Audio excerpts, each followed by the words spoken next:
तो विराट भगवान के एक एक रोम में, एक एक कण में असंख्य ब्रह्मांड लुढ़कते फिरते हैं। संत कहते हैं उन असंख्य ब्रह्मांडों में असंख्य पृथ्वियां हैं, और उन असंख्य पृथ्वियों में असंख्य असंख्य लोग रहते हैं, जीव रहते हैं।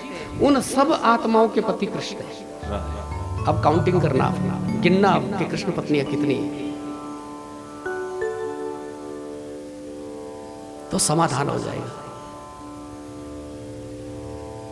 पता चल जाएगा कि आप बोलेंगे 16,108 तो बहुत कम है, ये बहुत कम है महाराज, ज्यादा ज्यादा। गृहस्थी चली। ठाकुर जी ने अपने बच्चों को, अपने पुत्रों को, अपने पौत्रों को बड़ा सुंदर उपदेश दिया और समझाया उनको कि जीवन में कुछ भी कर लेना, कभी संत ब्राह्मण का अपमान मत करना, संत ब्राह्मण का अपमान मत करना। संत ब्राह्मण का अपमान करने वाले को भगवान भी क्षमा नहीं करते हैं। भगवान का कोई अपमान कर ले, भगवान उसको क्षमा कर देते हैं, लेकिन कोई भगवान के प्यारे का अपमान कर दे, भगवान कभी क्षमा नहीं करते। नृगोपाख्यान के माध्यम से भगवान ने प्रैक्टिकल करके दिखा दिया था। एक दिन वन में विचरण कर रहे थे तो प्यास लगने का बहाना करते हुए ठाकुर जी ने कहा कि जल की व्यवस्था की जाए, और भगवान के पुत्र पौत्र इत्यादि जो थे वह जल ढूंढने के लिए निकले हैं। एक स्थान पर जाकर के देखा एक तालाब है, और उस तालाब में एक बहुत बड़ा जीव पड़ा हुआ है। ध्यान से देखा, है तो कृकलाश्व है, ये तो गिरगिट है, अरे ये पानी में कैसे गिर गया। जाकर के भगवान से कहते हैं दादाजी वहां पे कोई गिरा है। ठाकुर जी ने कहा भाई देखते हैं कौन गिरा है, और ठाकुर जी वहां पहुंचे हैं। जाकर के देखा, अरे ये जीव तो बेचारा पानी में गिर गया, अब इसको बाहर निकालना चाहिए। तो लता पत्रों को, बेलों को इकट्ठा किया था, फिर उन बेलों को पानी में फेंका है, उसको पकड़ करके जब वो बाहर निकलने लगा खींचा था सबने। ऐसा प्रैक्टिकल कभी दिखाना चाहिए। बच्चों के संस्कार इससे उदित होते हैं, हमें हमारे भीतर सहयोग की भावना उदित होती है। अगर दादाजी भी ऐसे होते कि बोलते कि पत्थर मारो इसको, तो बच्चे भी मारने लग जाते। तो भगवान ये संदेश दे रहे हैं दुनिया के लोगों को कि हमें बिल्कुल प्रैक्टिकल करके बच्चों को सिखाना चाहिए।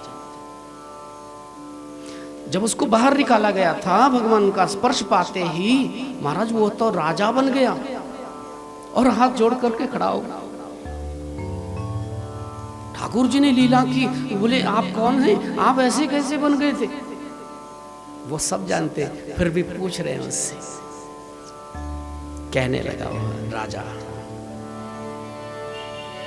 नृगो नाम नरेंद्रोहम इक्ष्वाकु तनयः प्रभो दानिष्वाख्यायमानेषु यदि ते करणं स्पृशं यदि ते करणं स्पृशं। महाराज, यदि आपने दानियों का नाम सुना होगा तो मेरा नाम अवश्य सुना होगा। इक्ष्वाकु कुल में उत्पन्न होने वाला नृग नाम का मैं राजा था। महाराज, अपने जीवन में इतना दान किया, इतना दान किया कि अनगिनत गौएं मैं नित्य प्रतिदान करता था ब्राह्मणों को, और उनके घर में गाय को रखने के लिए भी स्थान नहीं रहा, इतनी गौएं दान करता था। एक दिन की बात है, प्रभु रोता रोता एक ब्राह्मण मेरे दरबार में आया और उसने गुहार लगाई, पुकार लगाई कि राजन न्याय करिए, राजन न्याय करिए। मैंने जब उसको पूछा कि समस्या क्या है, तो उस ब्राह्मण देवता ने कहा कि राजन, मेरी जो गाय थी वह चरती चरती धोखे से एक दूसरे ब्राह्मण की गौओं में शामिल हो गई। अब ये ब्राह्मण देवता कहते हैं कि ये मेरी गाय है। महाराज, मेरी जो आजीविका का साधन था वह एकमात्र गाय थी। मैं कहीं किसी से कुछ मांगता नहीं हूं, मैं अयाचक ब्राह्मण हूं महाराज। देखो, दो प्रकार के ब्राह्मण होते हैं, एक याचक ब्राह्मण, एक अयाचक ब्राह्मण। अयाचक ब्राह्मण कभी किसी से कुछ नहीं मांगता है, भगवान की कृपा से जो मिल गया उसमें संतुष्ट हो जाता है। जीवन में याद रखना, अयाचक ब्राह्मण का कभी अपमान ना हो जाए, अपराध ना हो जाए। अयाचक ब्राह्मण बहुत खतरनाक होता है। राजा तो व्यस्त था अपने कार्य में, राजा ने कहा, अरे इतनी छोटी सी बात के लिए तुम यहां पर मेरे पास आ गए। एक कहता मेरी गाय है, दूसरा कहता मेरी गाय है, मैं इन झगड़ों को निपटाता रहूं। अब हजारों गौ में दान करता हूं, मैं अहंकार से बोलने लगा, प्रभु अब मुझे कौन सी याद है कि कौन गाय मैंने किसको दी हुई है। यहां से ले जाना हमारे पास से, जो गाय पसंद आएगी, जो गौ में चाहिए वो ले जाना, जितनी चाहिए ले जाना। उस ब्राह्मण ने रोते रोते कहा था कि राजन, आप न्याय की गद्दी पर बैठे हो और अन्याय कर रहे हो। राजन, मैं शाप देता हूं आपको कि आप गिरगिट की तरह रंग बदलने वाले हो, आप गिरगिट बन जाओ, कृकलाश्व बन जाओ। महाराज, उसी समय मेरा रंग बदलने लगा, उसी समय मेरा शरीर गिरगिट के रूप में परिणत होने लगा। रोते रोते मैं उस ब्राह्मण के पैरों में पड़ गया। हे ब्राह्मण देवता, आप करुणा की मूर्ति हैं, आप कृपा करिए, करुणा करिए, इस शाप से मुक्ति का उपाय भी बताइए। उस ब्राह्मण देवता ने कहा था, प्रभु कि द्वापरांत में भगवान श्री कृष्ण आएंगे और स्पर्श पाते आपकी मुक्ति हो जाएगी। आज आपके चरणों का स्पर्श पाकर के मेरी शाप से मुक्ति हुई है। ठाकुर जी ने अपने बच्चों की ओर देखा था और इशारा किया, बोले पता चला, देखा तुमने अभी ब्राह्मण का अपमान करने से, संत का अपमान करने से क्या क्या भुगतना पड़ता है। सुंदर संस्कार दिए, सुंदर उपदेश किए, लेकिन होनी को कोई टाल नहीं सकता है। यदुवंशी कुसंगति में पड़े और ऐसे कुसंगति में पड़े कि एक दिन संत के साथ ही परिहास करने लग गए और उनका विनाश का कारण बन गया। श्रीमद् भागवत में इसके पश्चात पंडरक उद्धार की कथा आई है, फिर द्विविध उद्धार की कथा आई है, फिर जरासंध वध की कथा आई है और शिशुपाल उद्धार की कथा आई, फिर सुदामा चरित्र श्रीमद् भागवत में आया है। प्यार से कहो जय श्री कृष्ण, जय श्री कृष्ण। इतना समय भी नहीं है कि सुदामा चरित्र हम गा सकें, वर्णन कर सके, उसमें घुस सके। केवल इतना मैं आपको बताना चाहता हूँ कि भागवत का जो सुदामा है उससे हम परिचय कर लें, हम उसको पहचान लें। सुदामा है कौन? क्योंकि बड़ी विकृति आ गई है मेरे सनातन में, इसलिए मैं अपना धर्म समझता हूँ, वक्ता धर्म समझता हूँ। इस पवित्र व्यास मंच से आज आपको ये स्पष्ट करना चाहता हूँ कि भागवत के सुदामा को पहचानो, कृष्ण के मित्र को पहचानो। सुदामा वास्तव में कौन है, भागवत के अनुसार हम दर्शन करें। किसी कवि की कल्पना से ग्रसित होकर के हम सुदामा को ना देखें, हमारी दृष्टि शुद्ध हो जाए और उस पवित्र भाव से, उस शुद्ध स्वच्छ दृष्टि से हम सुदामा को देखेंगे तो हमें समझ आ जाएगी कि वास्तव में सुदामा कौन है। भागवत के एक मंत्र का आश्रय लेते हुए हम सुदामा को समझने का प्रयास करेंगे।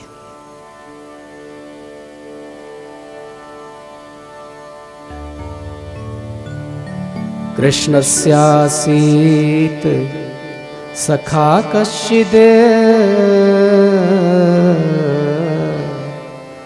ब्राह्मणो ब्रह्मवीत्तमः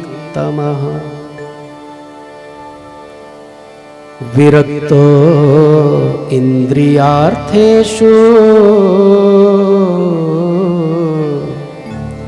प्रशांतात्मा जितेंद्रिय। सुदामा कृष्ण का सखा है, पहला विशेषण आया। अद्भुत श्लोक है भागवत का, पूरा श्लोक विशेषणों से भरा हुआ। पूरे श्लोक में केवल विशेषण, केवल विशेषण, केवल विशेषण ही। पहला गुण बताया सुदामा का, सुदामा कृष्ण का सखा है, सुदामा कृष्ण का मित्र है। देखो यहां से आप थोड़ा विचार करना प्रारंभ कर दें कि भगवान श्री कृष्ण का मित्र, द्वारिकाधीश का मित्र कोई होगा तो वह कैसा होगा? क्या वह भिखारी है? क्या वह दर दर भटकने वाला है? क्या वह हाथ फैलाता है दुनिया के सामने? बोले फैला ही नहीं सकता, क्योंकि वह तो कृष्ण का मित्र है। यहीं से विरोधाभास। दूसरा विशेषण, ब्राह्मणों। सुदामा कौन है? सुदामा ब्राह्मण है। जो ब्राह्मण अपने ब्राह्मणत्व में रहता है, अपने नियम में रहता है, उसको कहीं किसी से कुछ मांगने की आवश्यकता नहीं पड़ती। ब्रह्मवित्तम, तीसरा विशेषण आया, सुदामा ब्रह्मवित्तम है। देखो, एक होता है ब्रह्मवित्त, एक है ब्रह्मवित्तर, एक है ब्रह्मवित्तम। ब्रह्मवित्त ब्रह्म को जानने वाला, ब्रह्मवित्तर थोड़ा उससे ऊपर, और ब्रह्मवित्तम सबसे ऊपर, ब्रह्म को जानने वालों में उत्तम। तो सुदामा ब्रह्मवित्तम है, ब्रह्म को जानने वाले में उत्तम है सुदामा। कितना विद्वान होगा सुदामा। जिसने ब्रह्म को जान लिया उसको क्या आवश्यकता है भीख मांगने की, दर दर भटकने की? क्या आवश्यकता है उसको? विरक्त, सुदामा के लिए अगला विशेषण आया, सुदामा विरक्त है। सुदामा विरक्त है, सुदामा को कुछ चाहिए नहीं, कुछ चाहिए नहीं। जिसको कुछ चाहिए नहीं वो मांगेगा क्यों?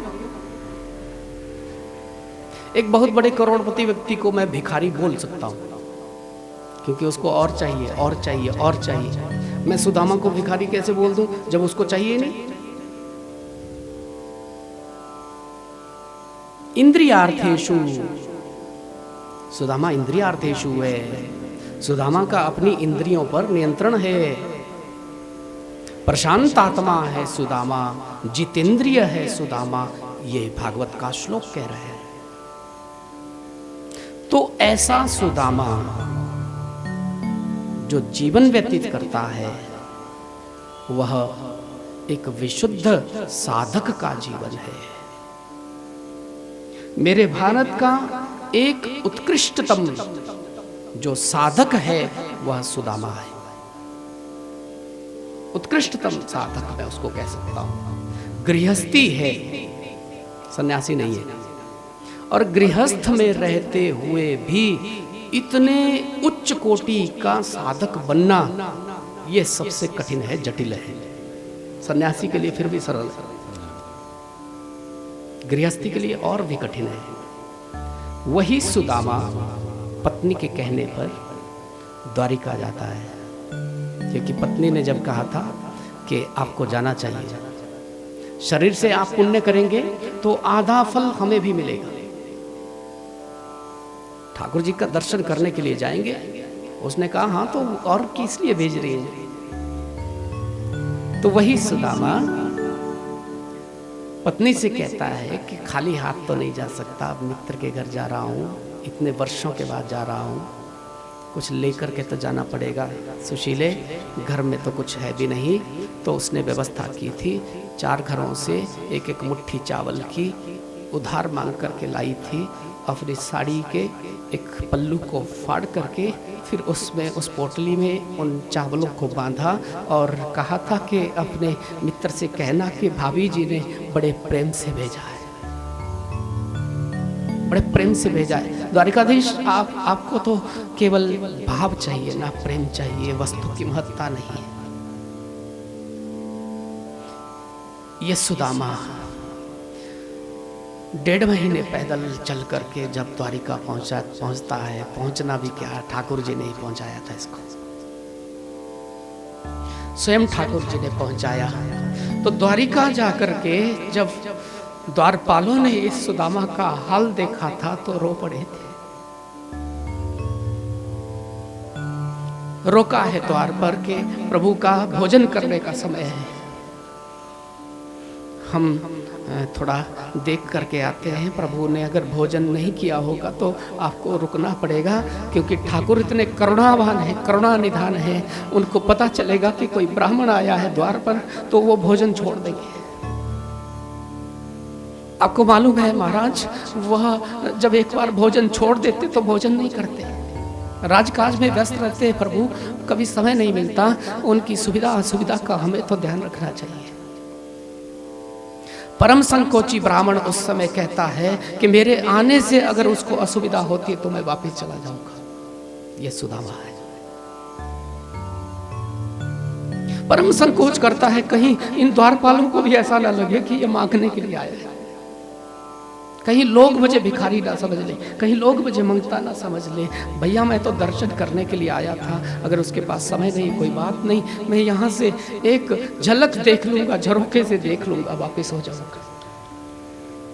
द्वारपालों ने कहा था महाराज आप कैसी बातें कर रहे हैं, आप यहाँ पे केवल मात्र कुछ क्षणों के लिए प्रतीक्षा करिए, हम अभी भीतर जाते हैं और प्रभु से हम निवेदन करते हैं, आप अपना नाम पता बताइए, कहाँ से आप आए हैं, आपका नाम क्या है।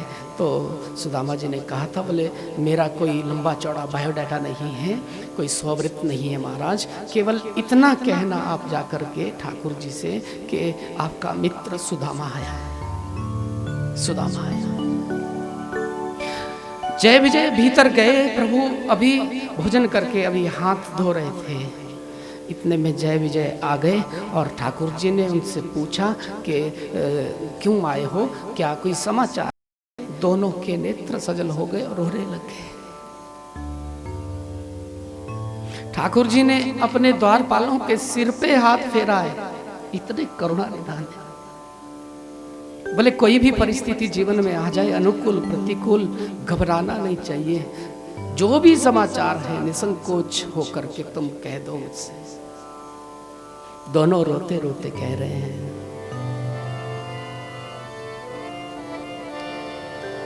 कि शीश पगा न झगा तन पे,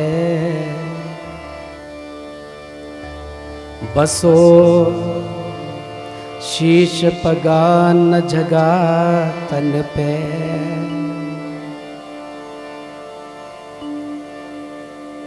प्रभु उसके पास सिर ढकने के लिए वस्त्र नहीं है। सिर ढकने की बात दूर की है, शरीर को छुपाने के लिए भी वस्त्र नहीं है।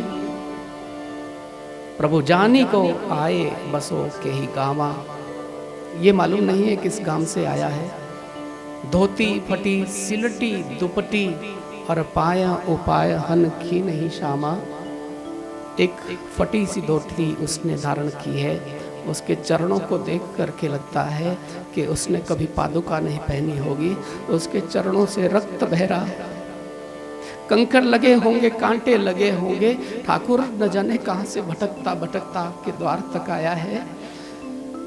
हमें याद आ रहा है, उसने अपना नाम सुदामा बताया था। जैसे ही सुदामा नाम सुना था, द्वारिकाधीश व्याकुल हो गए, बांवरे की तरह ठाकुर दौड़ पड़े हैं।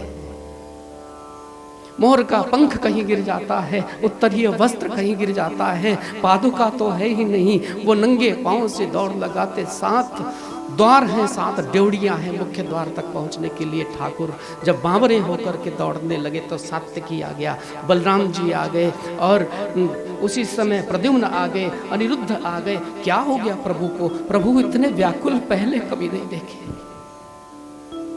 वो रोते रोते दौड़ रहे हैं, भाग रहे हैं। जय विजय से कहते, जय विजय तुमने अच्छा नहीं किया, मेरे सुदामा को द्वार पर खड़ा करके तुम मेरी अनुमति लेने के लिए आ गए। सुदामा मेरे बारे में क्या सोचता होगा? जब तक कोई द्वार तक पहुंचता, द्वारिकाधीश द्वार पे पहुंचे और सुदामा को देखा। सुदामा को देखा था तो रो पड़े कि देखी सुदाम की दीन दशा, करुणा करके करुणा निधि रोए। करुणा निधान रुदन करने लगे। सुदामा को अपने अंक में भर लिया है, अश्रुओं से सिर को भिगो दिया।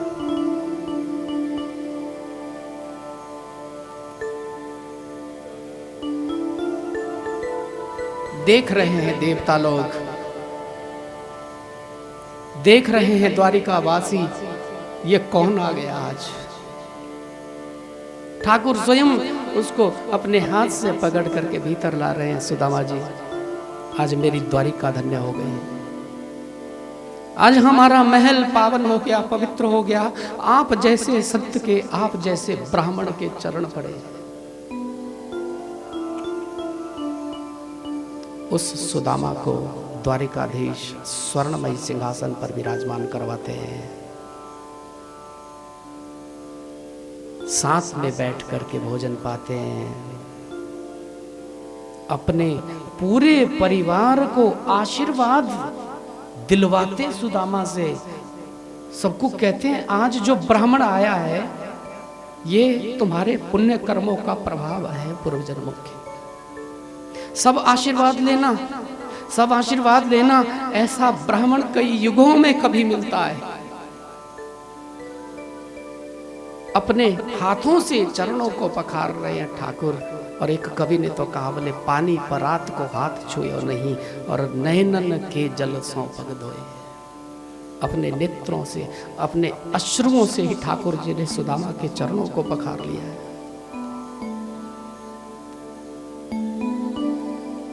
उस चरणामृत को पूरे द्वारिका में छिड़कने का आदेश हुआ। आज द्वारिका का कण कण धन्य हो जाना चाहिए। सुदामा जी आए हैं और फिर 1.5 घंटे के बाद पूछते हैं, सुदामा जी आप कैसे? सुदामा ने कहा, वाह भैया, इतनी देर के बाद याद आई आपको? तो सुन, यदि पूछता है ना कि मैं कैसा हूं, तो सुन ले, मेरे समान सुखी व्यक्ति कोई है ही नहीं दुनिया में। ठाकुर जी मुस्कुराते हुए कहते हैं, बोले वो तो दिख ही रहा है कि आप कितने सुखी हैं। लेकिन सुदामा जानता है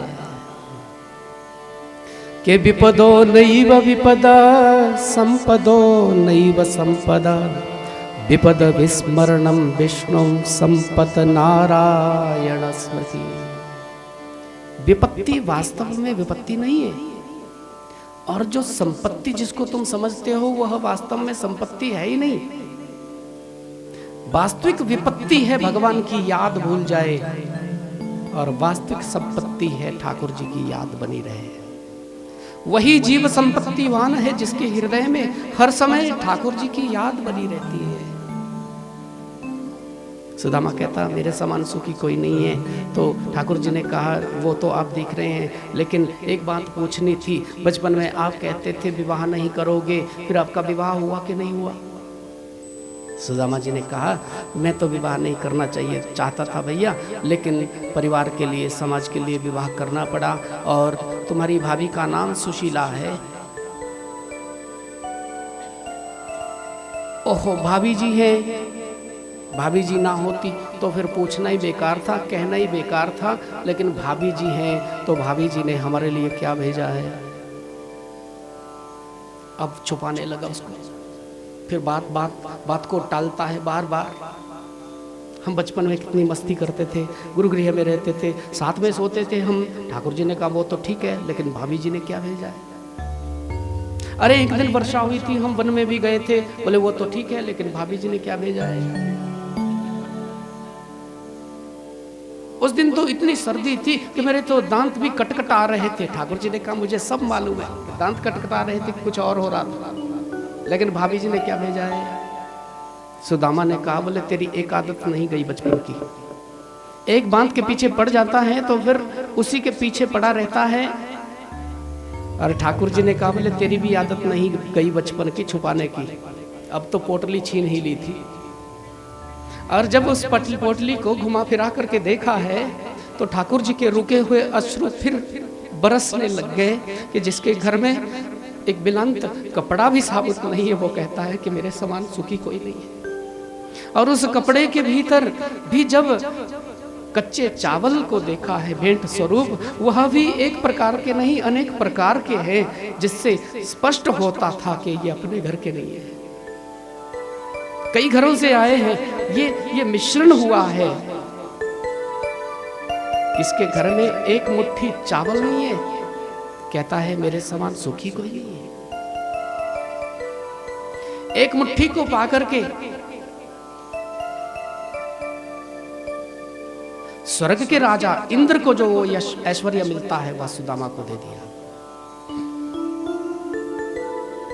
दूसरी मुट्ठी पाकर के दूसरे लोक की संपदा दे दी, और तीसरी मुट्ठी पाकर के जब वैकुंठ की संपदा देने लगे तो रुक्मिणी जी ने रोक दिया।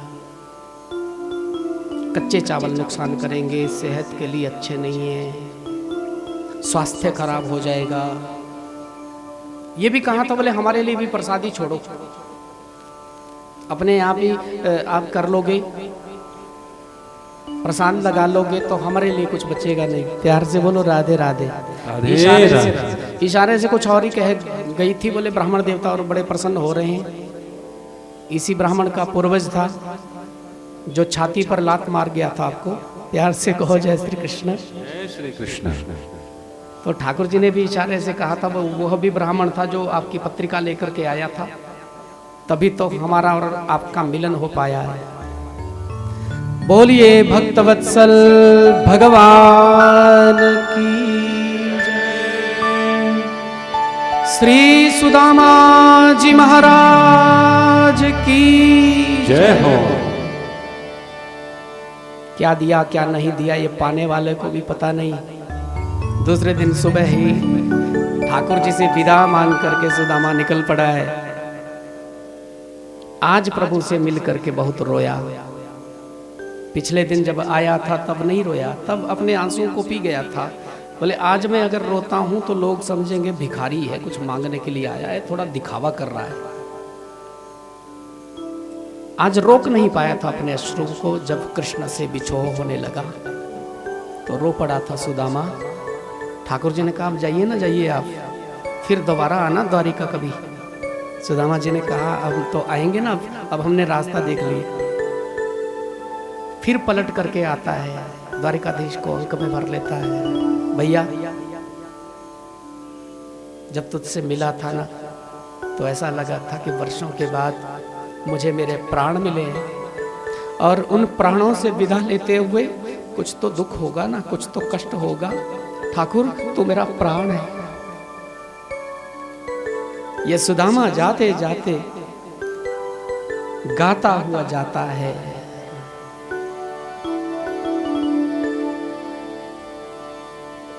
क्वा हम दरिद्रो पापियान क्वा कृष्ण श्रीनिकेतन।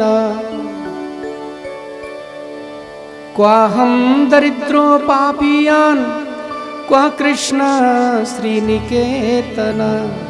ब्रह्मबंधुरिति स्माहं बाहुभ्याम परिरंभिता। कहाँ मैं दरिद्र, कहाँ मैं पापी, कहाँ श्रीनिकेतन भगवान श्री कृष्ण। और उन्होंने मुझे अपने अंक में भरा, गले से लगाया, स्वर्णमय सिंहासन पर बिठाया, अपने हाथों से चरण पखारे। मैं इस योग्य नहीं हूं। ये सुदामा है। आजकल का कोई व्यक्ति होता अवश्य उसके मन में एक बात जरूर आती, बोले स्वर्णमयी द्वारिका में आया, एक तोला सोना मांगने की हिम्मत तो नहीं थी, लेकिन उसको भी तो समझना चाहिए था ना जिसके पास आया। एक टुकड़ा दे देता सोने का तो हमारा भी तो जीवन निकलता। आजकल का व्यक्ति ये सोच सकता है, लेकिन सुदामा नहीं सोच सकता। सुदामा फिर भी भगवत कृपा का आश्रय ले रहा है। प्रत्येक परिस्थिति में जो भगवत कृपा की अनुभूति कर लेता है वह सुदामा है। प्रत्येक परिस्थिति में भगवत कृपा की अनुभूति करना सुदामा से सीखो। जाकर के सब कुछ हो गया था, वो सब आपको कथा मालूम है। सुदामा मंदिर देख डरे, यहाँ तो हती मेरी छोटी सी झुपड़िया और कंचन महल खड़े, सब आपको कथा मालूम है। लेकिन सुदामा पर प्रभु ने करुणा की है। सूर्य ग्रहण के अवसर पर वसुदेव जी ने सुंदर यज्ञ का आयोजन किया है। कुरुक्षेत्र के स्थान पर यह यज्ञ हुआ था और उस यज्ञ में पांडवों को भी बुलाया, उस यज्ञ में ब्रजवासियों को भी बुलाया। बहुत विशाल यज्ञ का आयोजन हुआ था। यहां पर आकर के द्रौपदी कृष्ण पत्नियों से मिली है और कृष्ण पत्नियां फिर जाकर के श्री राधा से मिलती हैं। हम दर्शन पाना चाहती हैं उस देवी का, जिसके लिए ठाकुर जी हर समय विह्वल हो जाते हैं, रुदन करने लग जाते हैं। नींद में भी कभी प्रभु उठ जाते हैं, हा राधे हा राधे हा राधे कहने लगते हैं। कैसी होगी वह देवी? कृष्ण पत्नियां जब राधा का दर्शन करने के लिए जाती हैं तो उबलते हुए एक दूध के कलश को लेकर के रुक्मिणी गई थी और श्री राधा रानी से कहा था कि प्रभु ने आपके लिए भेजा है। एक घूंट में पी गई थी। आकर के देखा है प्रभु के चरणों में फफोले आ गए, जल चुके हैं चरण बुरी तरह से। तो प्रभु से कारण पूछा। ठाकुर जी ने कहा, स्वयं जलाती हो, स्वयं कारण पूछती हो। गर्म उबलता दूध तुमने मेरे चरणों में गिराया है। मेरे चरण श्री राधा हृदय में सदैव विराजमान रहते हैं और श्री राधिका के चरण मेरे हृदय में सदैव विराजमान रहते हैं। अब ये चरण स्वस्थ कैसे होंगे, उपचार कैसे होगा? तो प्रभु ने कहा था, मेरा कोई प्रेमी अपने चरणों की धूल दे दे तो वह औषधि होगी। सबने विचार किया कि भगवान के प्रेमी तो हम भी हैं, लेकिन एक कृष्ण पत्नी ने कहा, बोले तुम्हारी अकल ठिकाने है? ठाकुर जी के लिए चरणों की धूल दोगी? नरक से निस्तार नहीं होगा करोड़ों जन्मों तक। पूरी पृथ्वी पर विचरण किया, कोई भी अपने चरणों की धूल देने के लिए तैयार नहीं हुआ। तो फिर हार करके थक करके राधा रानी के पास पहुंची है। किशोरी जी से जब प्रभु की अस्वस्थता के बारे में वार्तालाप हुआ है तो ठाकुरानी ने रोते रोते कहा कि तुमने बहुत देर कर दी। इतनी देर तक प्रभु को कष्ट भोगना पड़ा है, सीधे मेरे पास आती। यहाँ से ढेरों के हिसाब से चरणों की धूल ले जाओ, जितनी चाहिए उतनी ले जाओ। मेरे जो ठाकुर है, मेरे जो प्रभु है, मेरे जो प्रेमास्पद हैं, वह दुखी नहीं होने चाहिए। भले ही करोड़ों जन्मों तक नरक से मेरा निस्तार न हो, इस बात की कोई चिंता नहीं है। ये राधा भाव है, ये विशुद्ध भाव है।